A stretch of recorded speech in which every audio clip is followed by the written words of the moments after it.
First manifestation of the Simurgh. An astonishing thing. The first manifestation of the Simurgh took place in China in the middle of the night. One of his feathers fell on China and his reputation filled the world. One made a picture of this feather, and from it formed his own system of ideas, and so fell into a turmoil. This feather is still in the picture gallery of that country, hence the saying, "Seek knowledge, even in China." But for his manifestation there would not have been so much noise in the world concerning this mysterious being. This sign of his existence is a token of his glory. All souls carry an impression of the image of his feather. Since the description of it has neither head nor tail, beginning nor end, it is not necessary to say more about it.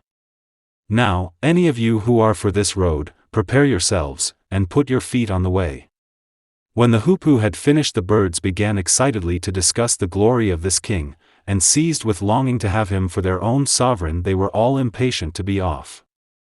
They resolved to go together. Each became a friend to the other and an enemy to himself, but when they began to realize how long and painful their journey was to be, they hesitated, and in spite of their apparent goodwill began to excuse themselves, each according to his type.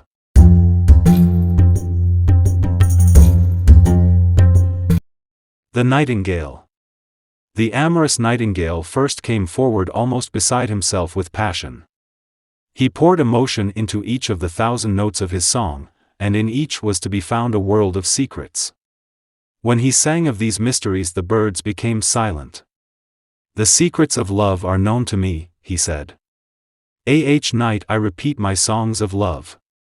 Is there no unhappy David to whom I can sing the yearning psalms of love?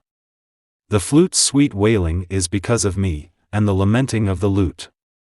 I create a tumult among the roses as well as in the hearts of lovers. Always I teach new mysteries, at each instant I repeat new songs of sadness. When love overpowers my soul, my singing is as the sighing sea. Who hears me forsakes his reason, though he be among the wise. If I am parted from my dear rose, I am desolate, I cease my singing and tell my secrets to none. My secrets are not known to everyone, only to the rose are they known with certainty.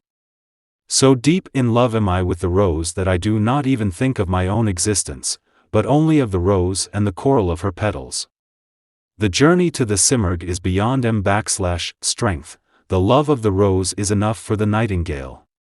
It is for that she flowers with her 100 petals, what more then can I wish? The rose which blooms today is full of longing, and for me smiles joyously. When she shows her face under the veil, I know that it is for me. How then can the nightingale remain a single night deprived of the love of this enchantress?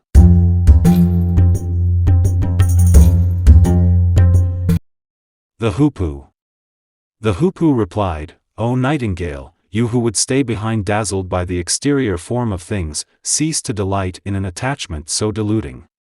The love of the rose has many thorns, it has disturbed and dominated you.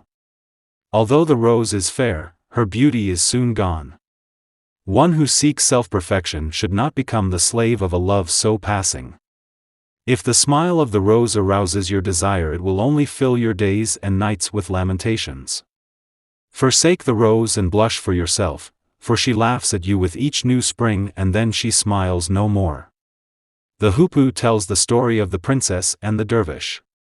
A king had a daughter as beautiful as the moon, who was loved by everyone. Passion was awakened by her sleepy eyes and by the sweet intoxication of her presence. Her face was white as camphor, her hair musk black. Jealousy of her lips dried up a ruby of the finest water, while sugar melted in them for shame. By the will of destiny a dervish caught sight of her, and the bread he held dropped from his hand. She passed him like a flame, and as she passed, she laughed. At this the Danish fell in the dust almost deprived of life. He could rest neither by day nor night and wept continually. When he thought of her smile he shed tears as a cloud drops rain. This frantic love went on for 7 years, the while he lived in the street with dogs. At last her attendants resolved to put an end to him. But the princess spoke to him in secret and said, "How is it possible for there to be intimate relations between you and Go at once, or you will be killed. don't stay any longer at my door, but get up and go. The poor dervish replied, the day I fell in love with you I washed my hands of life. Thousands such as I sacrificed themselves to your beauty. Since your men are bent on killing me unjustly, answer one simple question. On the day you became the cause of my death, why did you smile at me? Oh you fool, she said, when I saw that you were about to humiliate yourself, I smiled from pity. I am permitted to smile from pity but not from mockery. So saying, she vanished like a wisp of smoke, leaving the dervish desolate.